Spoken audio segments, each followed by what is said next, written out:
Hey, I wanted to tell you that being here last year, I heard the message loud and clear about how much you liked our plan to tax advertising, so we expect to put it in the budget again this year. So, no, it's not April Fool's joke. It's poor one. You know, it was interesting what Mr. Gallo just said.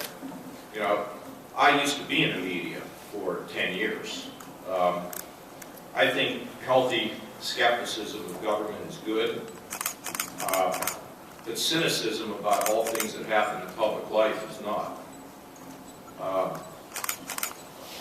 If everything that people read is negative, how do you expect them to ever get up in the morning and have a good attitude about anything? So and someday I'll be back in the media, and I'll be able to speak out a little bit more about these kinds of things, but like I say, cynicism is not good. Skepticism about what goes on is legitimate. So, without anything else, look, there's a lot of people here who are not from Columbus and don't cover us all the time, so if you just give me a few minutes to kind of paint the picture as to where we were and where we are today, I think I'd like to do that so you can hear directly. You might recall it was a short 3 years ago when I came in and we were $8 billion in the hole, which is the largest deficit we ever had in the history of the state. I think most people were legitimately skeptical of the fact that we could actually balance the budget without raising taxes. But we did. We carved out our priorities. We figured out what was critical. We looked at those things that we thought were important, but maybe we couldn't afford, and those things that we didn't need, we got rid of. And I was laughing because last night I was on my way out to Zanesville, and one of the people riding with me said for the first 6 months, when we looked at the publicity that we had, everybody was going to be in the streets, and everybody was going to be in a really bad shape. It reminded me of the welfare reform debate. Well, we did get it balanced, of course, and we're now running a $1.4 billion surplus, and some people would say we should spend it. We're not going to do that. We're not going to do it because this economy is really unpredictable. And secondly, I don't want to get to a position that I saw back when I was a member of the legislature, where you get 6 months through the fiscal year and then you come up short, and then you have very few options and choices about what you do. As you know, the Fed is reducing their tapering. You see what's happening in the markets. So we're not going to do that. And in addition, the ability to have a balanced budget and to have a surplus sends a huge message to job creators about predictability and stability. I, like you, are skeptical about the need to pass out big incentives to companies that want to locate. What I tell companies are that we can give you incentives. I mean, it can be part of it. It has to make sense. We're not going to get in a bidding war. Once in a while, we may want to stretch for something that is particularly significant, but I want you to understand that when I look at this, I look at it as our money. I mean, I don't mean taxpayer money. I mean our money, your money. I mean, taxpayer money is sort of a code word for just money that's sort of sitting around, but it's our money. So if somebody comes and says, well, you have to give me this or I'm going to leave, I don't like that, because I think, how do I feel about my giving money to somebody that I don't need to give to, because we're in a good position here in Ohio. And it's worked out pretty well. But in addition to the incentives, one of the things that matter are how solid the state's finances are. Are we in a good position? So it is important that we maintain our strong fiscal position.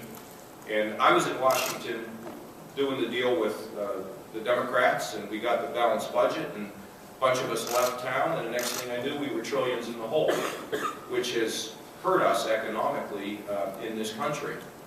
So we're going to maintain the fiscal responsibility. That doesn't mean we don't have our priorities. As you all know, we had the most significant increase in K through 12 funding that we'd seen in a decade. we do have accountability attached to it, which, and the highlight of it would be the third grade reading guarantee, which we think is absolutely critical. We have 24,000 students that drop out of our schools every year, and we have over 1 million Ohioans who don't have a high school degree. And our school superintendent has argued persuasively that when people can't read, it's like going to another country where you can't speak the language. It gets more and more difficult for people, and then finally they just get so frustrated they quit.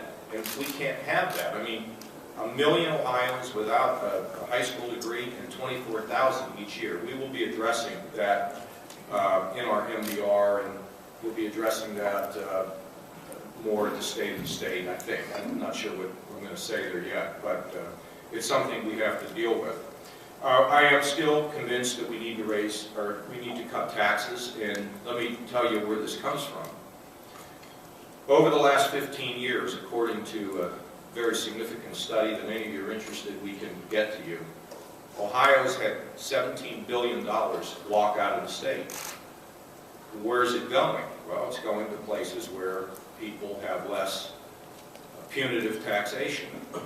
So the issue of tax cuts for me are a couple things. One, it's not some campaign deal, because people don't run around cheering and screaming because they got a tax cut. They just don't.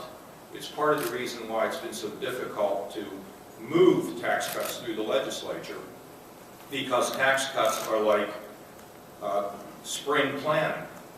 Nobody's cheering when the seeds go in the ground, and they don't see the benefit of the seeds and the tendering and everything that has to be done until the harvest comes, and the harvest comes later. The same is true with tax cuts. People are excited, we're going to spend $1 billion to fix our highways. Well, we figured out how to do it, and that's great news, and yay. But when you do a tax cut, the effect of it comes a little bit later.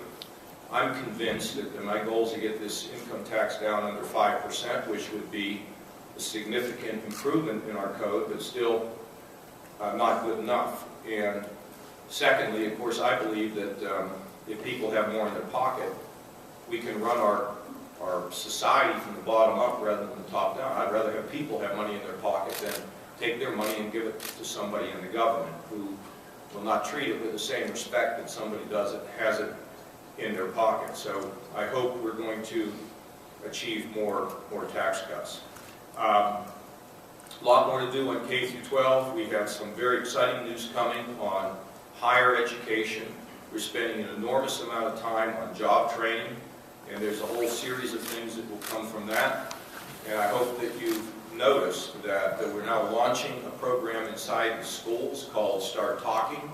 We believe that if in fact we can take the anti-drug message to our young people to begin, there's a 50% chance, if young people hear about the terrific and horrible side effects of drugs, that there's a 50% less chance that they will use them.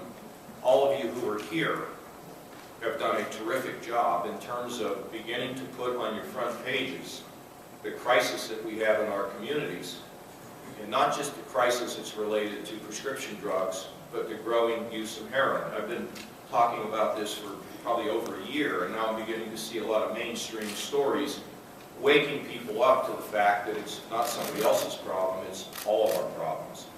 We also, of course, have paid a lot of attention to people who do live in the shadows, the working poor, the mentally ill. We don't want the mentally ill in our prisons or jails. We want them to get treatment, and we're now going to have the resources to more effectively fight drug addiction, to more effectively work to help people who have mental illness, and more effectively help people who are working poor to be able to get health care in a rational, common sense, more effective way. So when I look around the state and I see we're up 170,000 jobs in the private sector. We've been down 350,000. And we know how important jobs are because it's dignity, it's family, it's community, it's strength. We know those things. So when I look and I say, we're balanced, we're running surpluses, the job growth is there, we are improving K through 12. One thing I do want to tell you on K through 12 is I would like to figure out a way to keep people from having to jump through all these legal hoops out there in our local schools. Some teachers feel overburdened by the way in which testing is done. Schools feel that there's too many certifications and too many rules, and I've talked with Dick Ross about the need to bring about some deregulation. You know, if we have deregulation in some ways of rules that are connected to business, figure out how we can bring more common sense to the rules and more trust to people who are in our local communities running our schools. But when I look at the improvements that we're making in K through 12, and actually did a funding formula, never challenged in court, the improvements in higher ed, the way these people have come together as a team and work together, that's one of the things I say about Ohio. The teamwork, in many respects, has been fantastic. The teamwork with the medical corridor, which has brought folks in the hospital systems, at the universities, working together. We've made great strides in terms of cooperation, won a big March of Dimes grant. I look at the work with the children's hospitals, teamwork there. I look at the teamwork between our higher ed and our community colleges. The more teamwork that we can have, it unleashes a power beyond just the individuals. It unleashes a power that comes from people gathering together to try to do some good things to lift people.